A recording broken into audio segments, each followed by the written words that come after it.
आदरणीय अध्यक्ष महोदय, इन 3 नीतिगत निर्णयों के अतिरिक्त HSIDC भी 1 अप्रैल 2025 से अपनी अब तक की कार्यप्रणाली में निम्न नए परिवर्तन लाएगी। ये इस प्रकार हैं। आदरणीय अध्यक्ष जी, सभी औद्योगिक संपदाओं में डॉर्मेट्री और एकल कक्ष इकाइयों का निर्माण किया जाएगा। इससे श्रमिकों को सस्ती दरों पर आवास सुविधा उपलब्ध हो पाएगी।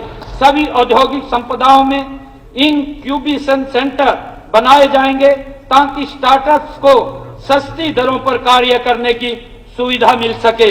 आदरणीय अध्यक्ष जी, आज की आवश्यकताओं को ध्यान में रखते हुए औद्योगिक संपदाओं में मल्टी लेवल पार्किंग की सुविधा प्रदान की जाएगी। इससे पार्किंग की समस्या का समाधान होगा और उद्योगों को उचित व्यवस्था मिलेगी। मैं माननीय सदन के समक्ष वित्त वर्ष 2025-26 में उद्योगों एवं वाणिज्य विभाग के निम्न प्रस्ताव प्रस्तुत करता हूं। आदरणीय अध्यक्ष जी, हरियाणा आत्मनिर्भर टेक्सटाइल पॉलिसी 2022-25 की अवधि दिसंबर 2026 तक बढ़ाई जाएगी और इसके अंतर्गत पात्र परियोजनाओं की ऊपरी संख्या सीमा को समाप्त कर दिया जाएगा। आदरणीय अध्यक्ष जी, HSIIDC द्वारा IMT खरखौदा की तर्ज पर हरियाणा में 10 नए औद्योगिक मॉडल टाउनशिप IMT विकसित करने के लिए ई भूमि पोर्टल पर वर्ष 2025-26 की शुरुआत में ही भूमि की मांग दर्ज कर दी जाएगी। साथ ही किसानों को लैंड पूलिंग पॉलिसी और लैंड पार्टनरशिप पॉलिसी के विकल्प भी दिए जाएंगे। आदरणीय अध्यक्ष जी, भारत सरकार के एक जिला एक उत्पाद कार्यक्रम के अनुरूप राज्य सरकार पद्मा नीति के तहत एक ब्लॉक एक उत्पाद कार्यक्रम लागू कर रही है।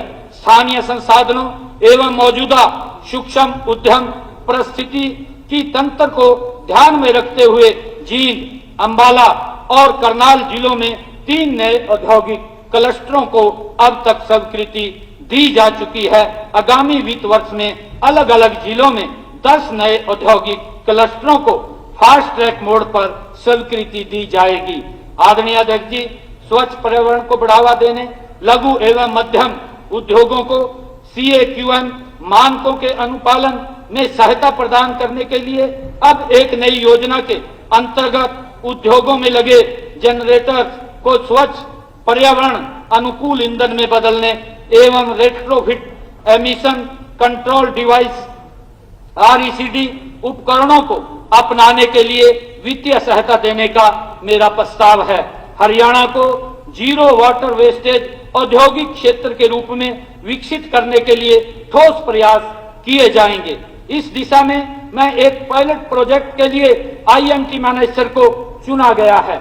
यहां जल संरक्षण एवं हरित पहल के तहत 55 MLD के CETP से संशोधित जल को रिसाइकलिंग कर पूरे औद्योगिक क्षेत्र में ग्रीन बेल्ट का विकास, सेंट्रलाइज्ड फायर सिस्टम तथा पर्यावरण संरक्षण के लिए प्रयोग किया जाएगा ताकि औद्योगिक कचरे और जल संसाधनों का सतत उपयोग हो सके।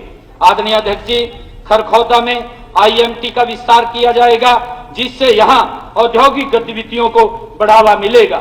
साथ ही इलेक्ट्रिक वाहनों और उनके पुर्जों के निर्माण के लिए EV पार्क स्थापित किया जाएगा जो इस क्षेत्र में हरित औद्योगिक विकास को प्रोत्साहित करेगा।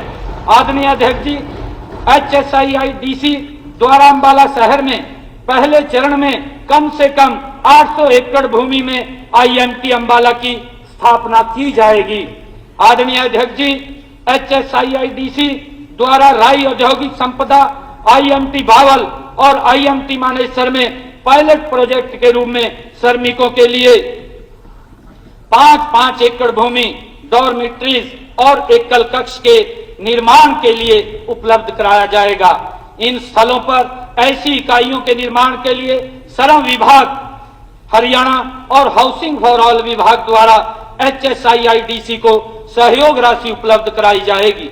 निर्मित इकाइयां HSIIDC के औद्योगिक संपदाओं में कार्यरत श्रमिकों को दैनिक, साप्ताहिक, मासिक, अर्धवार्षिक एवं वार्षिक किराए पर उपलब्ध कराई जाएगी। इन आवासीय इकाइयों का दैनिक संचालन व प्रबंधन स्थानीय औद्योगिक संगठनों द्वारा किया जाएगा। आदरणीय अध्यक्ष जी, प्रत्येक संपदा में 500 एकल कक्ष इकाइयों और 50 डॉर्मेट्रिक इकाइयों का प्रावधान किया जाएगा। हरियाणा सरकार भारत सरकार की मेक इन इंडिया नीति के तर्ज पर मेक इन हरियाणा कार्यक्रम का प्रारूप बनाएगी, जिसके तहत राज्य को निर्माण, डिजाइन और नवाचार का वैश्विक केंद्र बनाने हेतु सरकार विभिन्न योजनाएं लागू करेगी। इस दिशा में सरकार द्वारा उद्योगपतियों को आकर्षित करने के लिए वित्तीय एवं गैर वित्तीय प्रोत्साहन प्रदान किए जाएंगे। आदरणीय अध्यक्ष जी, हमारी कई नीतियों जैसे औद्योगिक नीति 2020, टेक्सटाइल नीति 2022-25, लॉजिस्टिक, वेयर हाउसिंग और रिटेल नीति 2019, ITS नीति 2017, HSIDC की EMP नीति 2015, हरियाणा राज्य डेटा सेंटर नीति 2022, हरियाणा राज्य स्टार्टअप नीति 2022, फार्मास्यूटिकल नीति 2019, कृषि व्यवसाय और खाद्य प्रसंस्करण नीति 2018, ITESDM नीति 2017, MSME नीति 2019, आत्मनिर्भर वस्त्र नीति 2022, इलेक्ट्रिक वाहन नीति 2022, हरियाणा पंजीकृत वाहन स्क्रैप और रिसाइकलिंग सुविधा नीति 2024 व अन्य उद्योग एवं श्रम संबंधी नीतियों को कालांतर में हुए परिवर्तनों को ध्यान में रखते हुए बदलाव की भी आवश्यकता है। इसके नए प्रारूप वर्ष 2025-26 में तैयार कर लिए जाएंगे। आदरणीय अध्यक्ष जी, अब मैं श्रम विभाग के नियमन प्रस्ताव प्रस्तुत करता हूं। हरियाणा सरकार में न्यूनतम मजदूरी दरों को हर वर्ष महंगाई भत्ते के हिसाब से बढ़ाया जाता है। इस बढ़ोतरी के चलते अकुशल श्रमिकों की न्यूनतम मजदूरी दरें जो वर्ष 2015 में 7600 रुपये निर्धारित की गई थी, वह अब बढ़कर 11,001.76 रुपये हो गई हैं। आगामी वित्त वर्ष में सरकार न्यूनतम मजदूरी के मूल दरों का पुनर्निरीक्षण एवं संशोधन करेगी। आदरणीय अध्यक्ष जी, हरियाणा प्रदेश में औद्योगिक विवादों के त्वरित निपटान के लिए अभी 9 श्रम न्यायालय कार्यरत हैं, जिनमें जिला अंबाला, पानीपत, हिसार और रोहतक में 1, गुरुग्राम में 2 व फरीदाबाद में 3 श्रम न्यायालय हैं। विवाद निपटान की प्रक्रिया को अधिक सुलभ बनाने के लिए इस वित्त वर्ष में श्रम न्यायालयों की संख्या को बढ़ाकर 14 किया जाएगा। अध्यक्ष महोदय, बावल और बहादुरगढ़ में 100 बिस्तरों वाले ESI अस्पताल भवनों का निर्माण आगामी वित्तीय वर्ष 2025-26 में पूरा किया जाएगा। पंचकुला में ESI डिस्पेंसरी भवन का निर्माण भी आगामी वित्तीय वर्ष 2025-26 में पूरा किया जाएगा। आदरणीय अध्यक्ष जी, अस्पताल एवं डिस्पेंसरी बनाने हेतु HSIIDC द्वारा साहा, सोहना, खरखौदा, बहादुरगढ़, करनाल, फरुखनगर, चरखी दादरी, छछरौली, कोसली, घरौंडा, कैथल, कुरुक्षेत्र, पटौदी, गोहाना में ESIC नई दिल्ली को रियायती दरों पर भूमि दी जाएगी। गीग वर्कर्स को सशक्त बनाने और उनके सामाजिक सुरक्षा कवरेज को सुनिश्चित करने के उद्देश्य से मैं एक नई योजना शुरू करने की घोषणा करता हूं। इसके तहत राज्य में कार्यरत सभी गीग वर्कर्स के लिए एक विशेष पोर्टल बनाया जाएगा, जहां वे स्वयं को पंजीकृत कर सकेंगे। यह पोर्टल गीग वर्कर्स को विभिन्न सरकारी योजनाओं और अवसरों से जोड़ने का कार्य करेगा। पोर्टल पर पंजीकृत सभी गीग वर्कर्स को बीमा सुरक्षा प्रदान की जाएगी। यह बीमा योजना के अंतर्गत गीग वर्कर्स को स्वास्थ्य, दुर्घटना और जीवन बीमा जैसी आवश्यक सुरक्षा मिलेगी। इस पहल का उद्देश्य गीग अर्थव्यवस्था में कार्यरत श्रमिकों को वित्तीय स्थिरता, सामाजिक सुरक्षा और बेहतर कार्य परिस्थितियां प्रदान करना है, जिससे वे अधिक आत्मनिर्भर बन सकेंगे और हरियाणा के आर्थिक विकास में सक्रिय भागीदारी वो बने। आदरणीय अध्यक्ष जी, 5 एकड़ तक के उद्योगों के कारखाना नक्शा व कारखाना लाइसेंस आवेदन पर निर्णय करने तथा 10 एकड़ तक के उद्योगों के कारखाना लाइसेंस का नवीनीकरण करने की शक्तियां जिला स्तर पर अतिरिक्त उपायुक्त को दी जाएंगी, ये भी निर्णय हमने किया है। आदरणीय अध्यक्ष जी, HSIIDC ने मार्च 2022 में IMT खरखौदा में 800 एकड़ जमीन मारुति सुजुकी इंडिया लिमिटेड को अलॉट की थी। इस प्लांट का भूमि पूजन देश के यशस्वी प्रधानमंत्री आदरणीय नरेंद्र मोदी जी ने वीडियो कॉन्फ्रेंस के माध्यम से दिनांक 28/8/2022 को किया था। आज वहां मारुति ने अपनी व्यावसायिक उत्पादन का ट्रायल शुरू कर दिया है। इससे यह बात सिद्ध होती है कि हमारी सरकार औद्योगिक जगत को जो कहती है वो करके दिखाती है।